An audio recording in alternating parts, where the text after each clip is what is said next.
What's going on, everybody? Happy Wednesday, March 17th.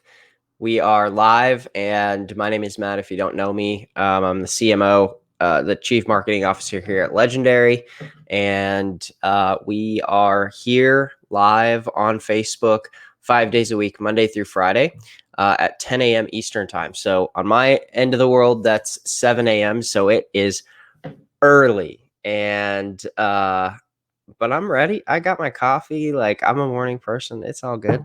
I got a great cup of Colombian coffee today too, so it's awesome. Um, I was just looking. The reason I'm looking down is I just got our little text message that we send out every morning.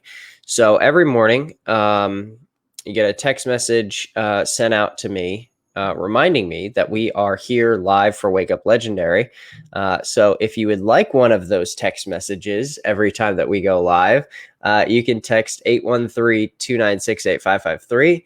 And basically what happens is, wow, that's so freaking bright. You get a little message here, and then when you tap it, it pops up with like a link. And then you just tap that little link, and then you're right here on our live, and you just hit watch, reminding me that we are here live for Wake Up Legendary. And then you just tap that, and then I can't turn it off. Okay, there we go. And then you have you're listening to yourself. So it's a great experience. So if you want to get those text messages, just shoot a little text message, and it's super easy. So good morning to everybody on here. Randy, Jill, Alvin, Sherry, Luis, what's up? Jose, Colin, who else? Spencer, Jim, good to see you all. Very excited about our guest who's coming on today. Talk about like the definition of hustle. It's yeah, her story. I haven't even like really got to chat with her at all. But yeah, I'm just excited to hear based on what I've read. We have like a little questionnaire that we send out beforehand, and I'm just excited. So I'm going to bring her on, and for everybody who's here live with us, if you can give her a big standing ovation, like imagine she's walking up to a virtual stage, right? And if you guys can all give some like clap emojis or something, and welcome Natalie, that'd be awesome. Natalie, what's happening? Hi, guys. It's good. Everything's great over here. Cool. Where are you from again? So I'm from London, Ontario, which is in Canada. Cool. Awesome. All right. Bring us into your world. You are not super new to sort of the side hustle thing, but I think I read that you had tried some MLM stuff, but just bring us into your world a little bit. Let's go back to like jobs you were working, and then how did you get into sort of online marketing or digital marketing? Oh, that's a good question. I like that one. So basically, more or less, I was doing the 9 to 5 thing. I went to college.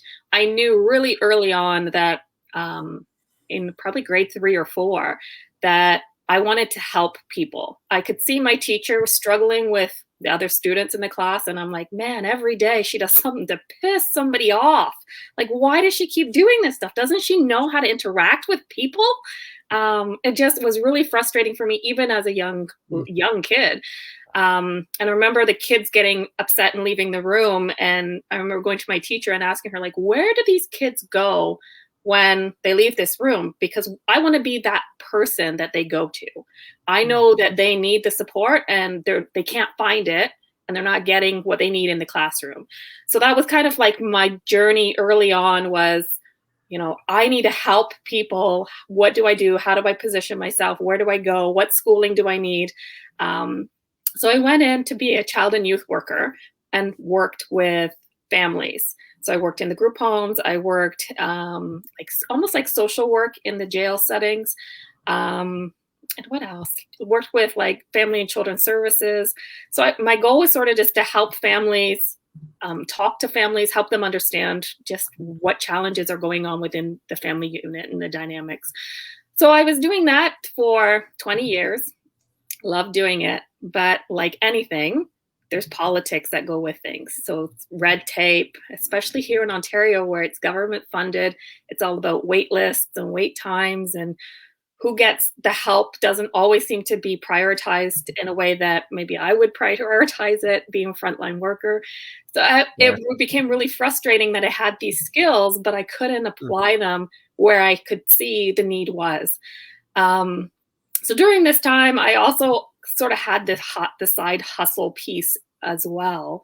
Okay. I remember I had this my first side hustle sort of job was with Mary Kay, and they came forward and they were like, "Hey, I think somebody invited me to a party, and they were like, "Hey, I know you're not old enough to, do this yet, but we could just help the farm out by doing these things, and then like, look, you're old enough now." So we went in, and I that was my first official like MLM, I guess, right? And so that was my taste of it, and I had several more after that where I just sort of jumped like that. This one looks better, or that one looks better, or this one's comp plan looks whatever, right? So did that as well as my like the 9 to 5 counseling piece, and then I just sort of one day was walking to my car. I was pregnant, just had my third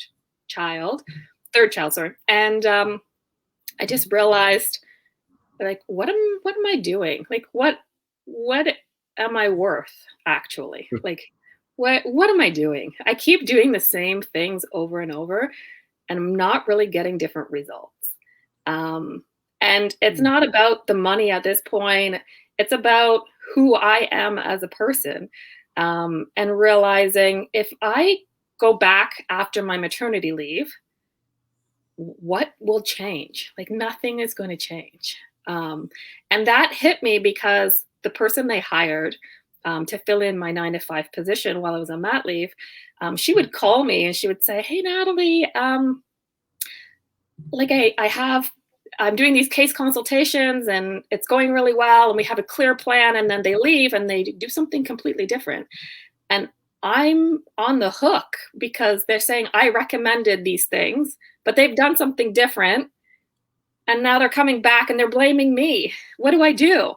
And I was like, "Oh, yeah, Mm. your voice is worthless. Like, you should expect this because you're not going to be heard. And if anything goes wrong, you're kind of the scapegoat. So you should expect it to flow downwards and hit you on the head." Right. And so she was Mm. like, that's not good. That doesn't make sense. How is that okay? And I'm like, it's okay because that's how it is. And I found myself convincing her that she was worthless and it's okay.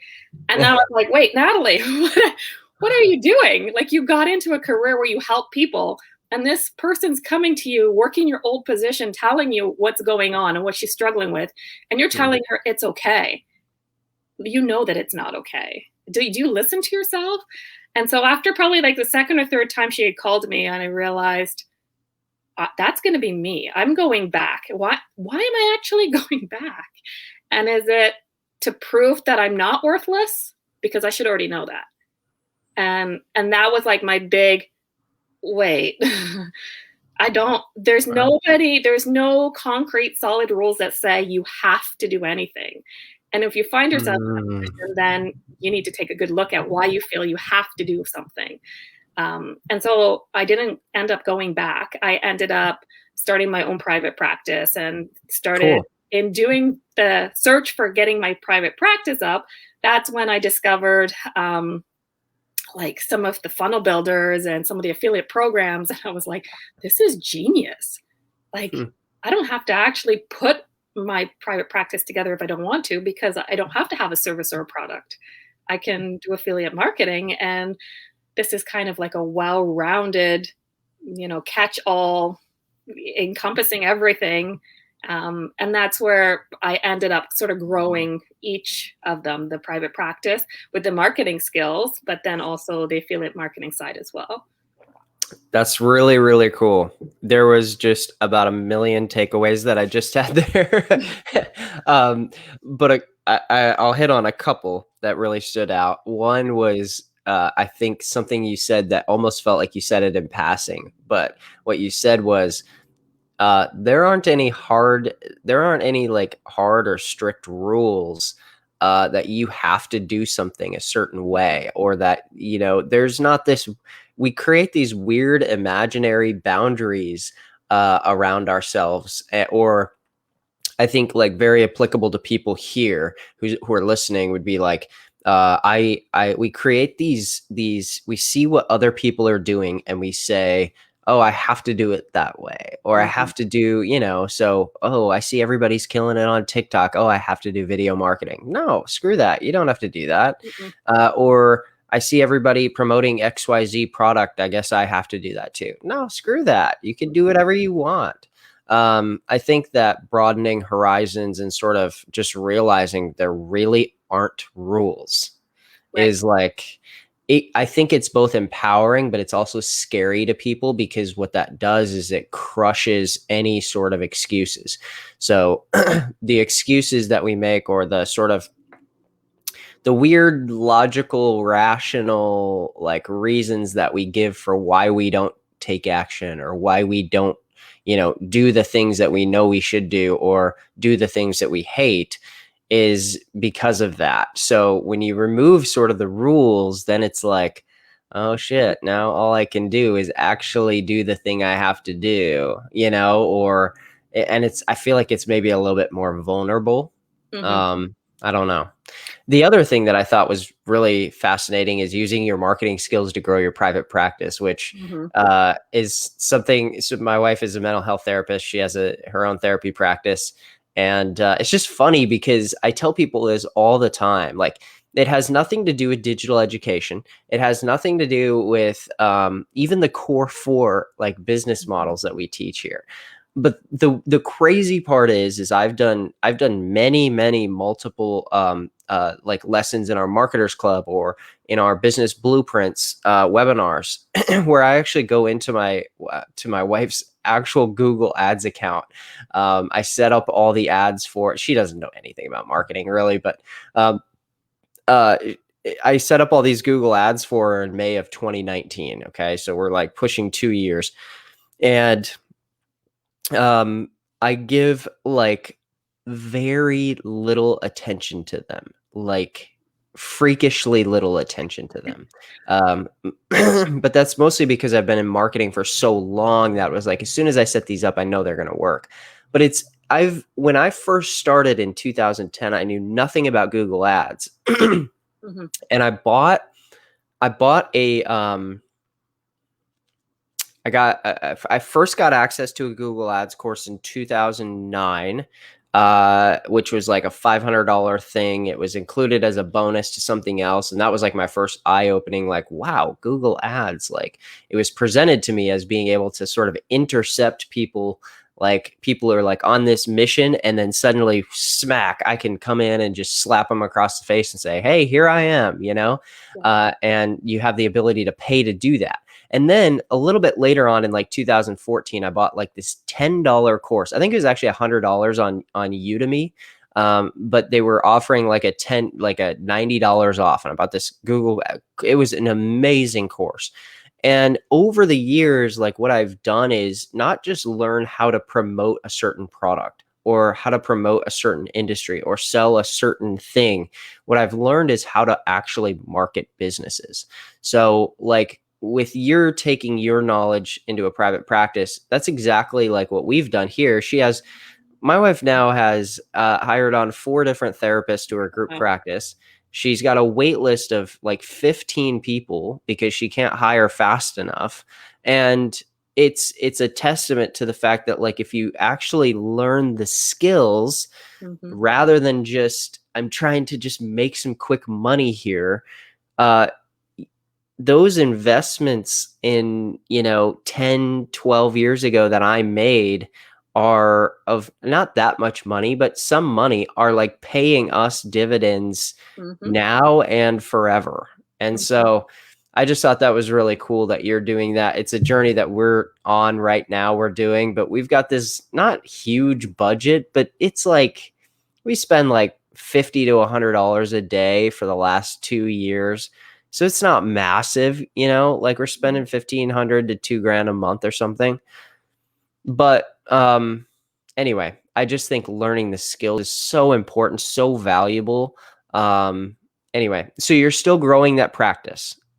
Well, I'm expecting my fourth child in a few months, so I Congrats. thanks. I'm trying to do less time for money trading Mhm. and do more of a passive setup. Cool.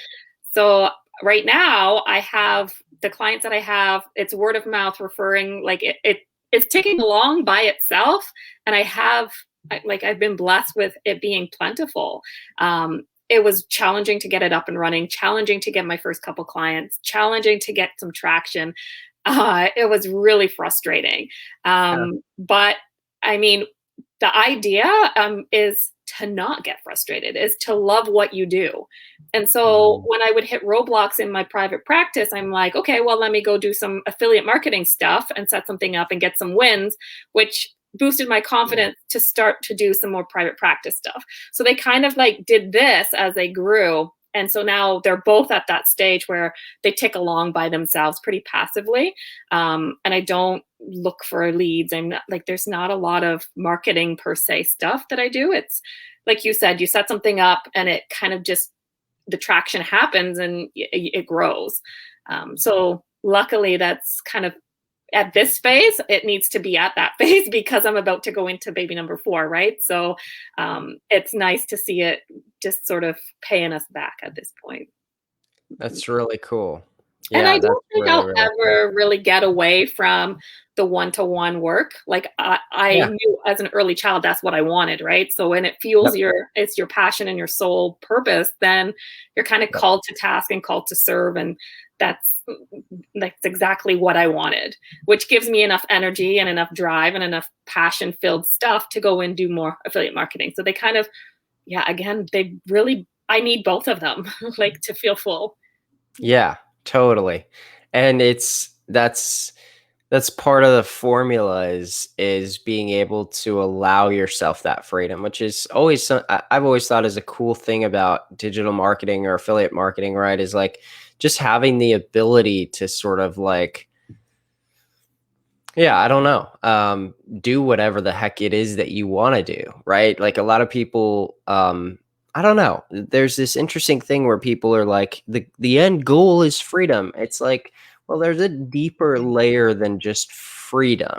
Mhm, Freedom is actually pretty boring. mhm, Fulfillment or finding things that sort of feed your inner, there's sort of this inner motivation or these deeper layers of actual human fulfillment. That's mhm. kind of like, at least to me, that's Absolutely. kind of like where I'm, trying to go or trying to find. I think that's what most people seem to be seeking.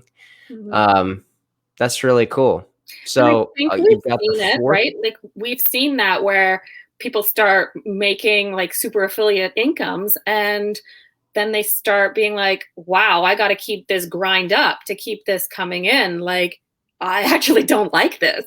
This Yep. feels like a job to me, like, I don't Yep. feel happy. I have to wake up every day and do X, Y, and Z, or the traffic stops, or, like, my income stops, or, like," then they get stuck and we'll work together on like, well, what actually makes you happy? And they can't tell you. They don't know. They're just Mm, like, I thought money was gonna, but I guess not. So I think that's a huge mm, takeaway is if you're chasing the money to thinking that you're going to be free and happy. And it's I always tell people it's the opposite. When you become free and you become happy and you break those rules away from you, you can go wherever you want. And then they're like, right. isn't that shiny object? And so I give them the analogy of like the monkey bars. When you're hanging onto monkey bars as a kid and you're like kind of hanging there, you don't see how you're going to ever get to the other side because you're like, if I take one hand off, I'm going to fall. Mm, So how do I get to the other side? You're saying trust you and take one hand off and put it in front. Like, mhm, no, this can't be right. But they're forgetting that it's the momentum and the swing and using all of your body and like all of those little intricate pieces. That's how affiliate marketing works. That's how, like, it sounds stupid. Why am I setting up my autoresponder? Why am I like putting out a sequence? Is anybody yeah. listening? Like, all that is the equivalent of like, why am I swinging my legs to get to the other bar? Because you're going to Mm, let go of one. And so once you start explaining it in things, analogies and examples and stories that people can relate to, then they're like open up a little bit more and they're like, okay, I can trust that. That makes sense. I understand why I'm putting a sequence together to send it out. I understand why I'm putting like a bridge page and a capture page and all of these other pieces together. Whereas before it was too abstract for them. So I feel like once it's broken down into those, like you remember when you did this the first time or drove for the first time or whatever they've experienced together with you, you can have that shared experience and then it can grow into something else. That's when the trust kind of develops and you can move forward. That's really cool. I love that analogy too. Mm-hmm. Yeah. It does put some sort of meaning or some sort of like, ah, yeah, that does Mm-hmm. make sense on it, you know? Um, Interesting. I'd never really thought about it like that because I get those questions all the time, especially like the whole like shiny object syndrome. You can do whatever you want, right? That's like an overwhelming thing to somebody. But I think to the right person and to most people, um, yeah. Wow, that is a cool. I always think of it as like because I have that personality. I have that Mm-hmm. personality of like just I could jump in a day from 25 different things. Some people are really structured. They're like, I need like I'm gonna do this, and this, and I'm just like some like a lot of good portion of my stuff is creative like thinking or creative style like just trying to imagine things, and so it's like I have to jump, and most people I think would sit down with me, or I don't know, but they'd probably sit down with me and just be like, dude, like have a little focus, right? And like not that I'm like as creative or whatever or smart as like somebody like Leonardo da Vinci, but when I visited Italy, I tell this story all the time, but when I visited Italy, went to his museum, and it was like the way they presented him, they basically said like, you know, if he was living today, that he'd be definitely diagnosed as like ADD, or like he would be on meds because he's just so scattered and he's all over the place, and 95% of the projects that he does are incomplete. Like most of what he did is half done or not even half done. He would get into something and realize like this sucks, I don't like it, and just move on. But the thing that the thing that struck me was that and this was true of all the Renaissance artists, like Michelangelo. When you walk in to see that big David statue um, in Florence, you walk in the hallway. It's this massive thing. It's huge. It's enormous. But you walk past a line on each side of you of like 20 different statues that are all unfinished. You can barely tell what they are, and those are all of his, and they put all of them there and they line the sides, and it's like, oh, weird, like all of these are like sort of his statues that he like kind of started and then was just like, I'm bored, and then he creates this masterpiece, right? So sometimes like I always the way that they described it when they were giving tours and stuff is that these people, the Renaissance artists or these, you know, Da Vinci and Michelangelo and stuff, these artists, they never had any shame over that. They Mm-hmm. never felt any guilt, no shame. They never felt like anything was wrong with them. They always assumed it was just part of the creative process, is that you're going to experiment with something, you're going to see it, be like, I don't know, I'm out of here, you know? Mm-hmm. And so, but eventually there were certain things that like, once they got into it, once they got going into it, it was just captivating. They couldn't stop. Right. And that's when they produced the Mona Lisa, or that's when they produced like this David statue or whatever. But I don't know. I'm very hesitant to use that word shiny object syndrome anymore, just because I know that some people are going to come and go. Majority of people are going to come and go and come and go, and just Mm-hmm. they need that process of trying to figure it out and feel it out a little. Um, I Even super affiliates, like you said, mm-hmm. even super affiliates, they come and they go and they come and they go, because it's like, well, at what point does this become all passive? Because I actually hate this. I don't like this anymore, Right. but I'm making good money and I'm making good income. And some of them decide like, all right, this is worth it. The work Mm-hmm. there is worth it. I'm going to subscribe to this. I'm going to get it. I'm full steam ahead. Some of them were like, this sucks. I'm going back to my job. I Mhm. liked my job. And that's okay. Both options are totally fine. You know what I mean? Yeah, I think it really has to fuel you, and if it doesn't, um, like I was having a conversation with somebody yesterday, and she was like, "I've listened to this motivational speaker X amount of times, and I do yoga X amount of times," and she was giving me a rundown of like what she does in her day to stay motivated and focused, and I was like, "That sounds like a lot. Like it just sounds overwhelming just listening to it. Like, are you happy? Are you chasing happiness? Like, what are you chasing here?" And she's like, "Well, that's my morning routine." And I'm like, "Is it working for you?" And she was like, "Well, no, I'm drained." I'm like, "I can imagine you are. Like, that's a draining, holding yourself to all those tasks does Yeah. not sound like it would fulfill and fill you up with energy ready to focus and pour into anything." And she's like, "It Yeah. wasn't." And I'm like, "Then why are you doing it?" And she's like, "Well, wait, what is your morning routine like?" I'm like, "I do what I want, when I want, how I want, because I want." And she's like, "Whoa, that sounds very like unstructured and not very motivated. Like, how do you get work done?" And I'm like, "Because I'm happy." And so my happiness makes me want to go and put my happiness out there. I don't know. And she's like, "Does it work?" I'm like, "If you don't put gas in your car, what will happen?" And she's like, "It's not going to go anywhere." I'm like, "So if you put new tires on it and you give it an oil change and you like wash it every day, does that mean it's going to drive better? Like, does that mean it's going to go faster?" When you have to actually be able to push the gas pedal for it to drive. And you're not pushing the gas pedal because you're focusing on cleaning the exterior and cleaning the interior and then putting new tires on. Like, when do you actually drive your car? Have you put gas in it?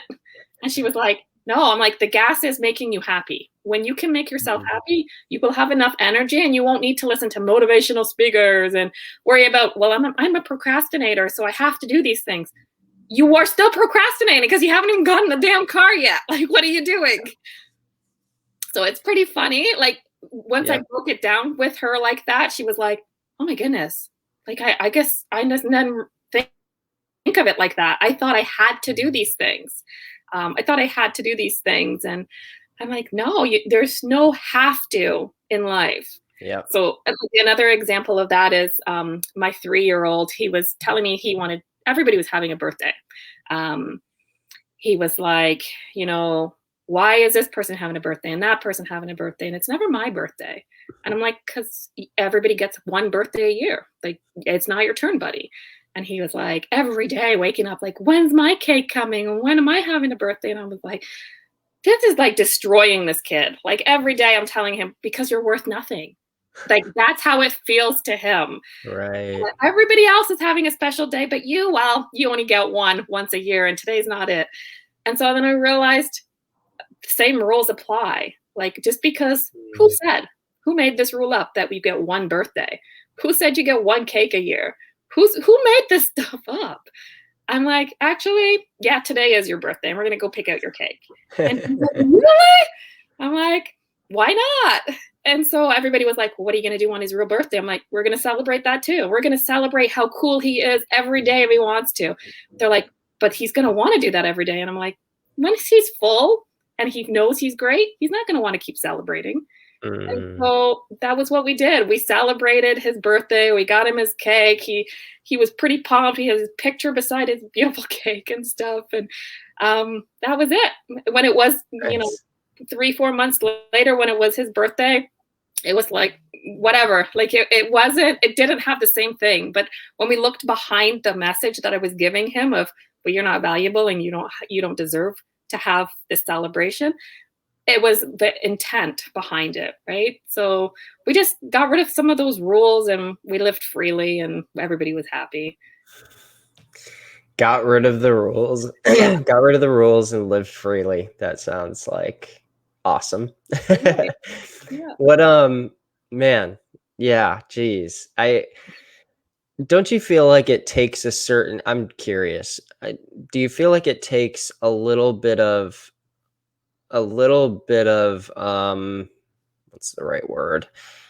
Like emotional or sort of personal awareness or comfort with oneself Mhm. to do that, because you have like here's where my mind goes with that is like it- I spent years in therapy. I'm married to a therapist, but I spent years in therapy, not with my wife, but with a really good therapist. And when I didn't really have any money and I was putting it on a credit card, and it was expensive, but I think that when therapy is expensive, you really buy in. And I did. And before that, had you been having this conversation with me about um, removing rules and living freely, I would have the I would have I would have considered that to be a rule in and of itself, Mhm. because I needed the rules. I needed somebody else to tell me what's their morning routine. I needed somebody else to tell me what's the formula to success, because I didn't know myself. I didn't know that Mhm. success isn't up to somebody else's rules. But I think afterwards, I don't know what you think, but I think after I needed a little bit of security that like my decision making is okay and I don't have to second guess myself, right? Mhm. If my gut is telling me like this morning routine isn't working for me, that I can just say screw it and walk away with no consequences, and not it's not like the right or wrong decision, it's just okay. Mhm. Yeah, I think that the other analogy I use around that is when people, I don't know if you've ever, here in Canada, we have what's called corn mazes, and they give you a clue sheet and you read the clues and then you navigate based on left for no and right for yes. Um, and I always tell people it's got to feel really challenging when you go in there with your friends to this corn maze and your friends navigate through and they're out and you're still in there looking at the clue sheet, walking around in circles going, how do I get out? Like I don't know what I'm doing. I'm reading the sheet and following like the instructions like everybody else has done, but it's not working for me. And so that self-doubt and that wonder and all of these Mm. things start pouring in, and it's a very isolated place Yep. because you're watching everybody else be successful and do it, and it's supposed to work and it's not. And so I always tell people like, you get to rewrite that, you get to be the one that makes a difference. So if you can't get out Mhm. using that clue sheet, what creative skill do you have that you can use?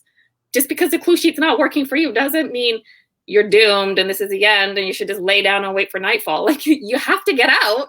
You have to be determined. So are you a strong climber? Are you a strong yeller? Are you like somebody that is going to be able to use your resources around you? What are you going to do? And it's the faith in yourself that Mm. even when your clue sheet is broken and you can't trust your navigation system anymore, it's the trust that you have these special abilities to be able to whatever life throws at you. Um, and that's how you're able to say, I'm throwing the instructions out because they're not working for me. They might work for other people or for somebody, but and it's great to test them out, great to like go through it all as it's, set out. But Yeah. when something goes wrong, you have your own skill set. You're confident, you're aware, you know it. And you're not worried about what other people say. Like when they're like, why did you do that? And you're like, you don't like me? Cool. You like join the club, I guess. Like go with the haters over there, right? Like it's knowing that you are enough, like your self-worth comes from you, not from others. But you're right, it's a journey to get to that place. Yeah. Long journey. Yep. I love it. This was really, really powerful for me, and I've been sitting just reading all the comments coming in, and everyone loves your analogies. Yeah, Catherine just said, "Wow, she is the analogy queen." That's very true. I always find that people have a lot of seem to have a lot of wisdom when they can make complex internal movements and shifts feel easy to understand through analogies. So, Natalie, thanks for coming on. You can have the last word to people. We have a lot of people who tune in live, but there's also, 1,000 or 2 or 3,000 people who watch these as replays too. Any final words to people who are on here on their journey to finding themselves and finding what, fills their gas tank? Yeah, I think I guess I mean taking some of those hooks off and taking some of those societal you have to's off is the best way to look at that is to find a young child and look at what they believe and look at what they're doing. Because when I look at my 3 kids, they, in their heads, there's no age gaps. They're all capable of doing what the others are doing. So my almost 2-year-old thinks he can do what the almost 14-year-old can do. And so, and the 4-year-old thinks that he, like the 2-year-old and 4-year-old are the same. And so nobody has ever told them that they're worth less because they're not of that age, or that they can't do as much because of this. You just help them because they already believe they have that belief system. There's no societal limits because they haven't encountered any yet, right? Yeah. So if you want to be free and know that you can, there's no belief like I'm too young, I'm too old, I'm not techie, it's not the right time, I don't have the money, I don't have the time. Like all of that stuff is the belief system that you've put on yourself, because you just need to find your inner resources. What are you good at? When you find something that you're good at, do more of that, and then it'll boost your confidence and it will grow your self-esteem, and then you'll be ready for your next level up task, and you're just going to grow from there.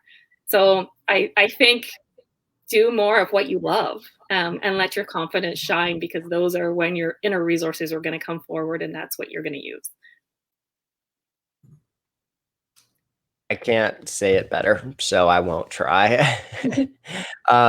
Thanks for coming on. And as always, we'll happily check back with you in maybe 60 days, 90 days or something, see where you're at, see how you're progressing, and see if you want to come back on. Awesome. No, sounds good. Thanks so much for having me on. And it's been great chatting with you, and just sharing like some of the different stories. And, I think it's pretty powerful. So thank you for, having me here and taking the time to sit down with me. Of course. Awesome. See ya. Have a good day. Thanks. You too. All right. Hey, everybody. If you're watching this live or you're on a replay or something, look her up. Go find her on TikTok, Natalie Circle. You can follow her. She's got like 26,000 followers. We didn't even get much into content. I was going to get into content creation and that whole journey too, but go give her a follow on TikTok. I before we went live, I watched a few of her videos. They're really powerful. If you thought she was powerful today, go give her a follow, because why not listen to more of that? She's very, very good at what she does, very skilled. And it's something you can tell there's wisdom there. There's really good stuff, and you benefit a lot from following her. So give her a follow, Natalie Circle. Very easy.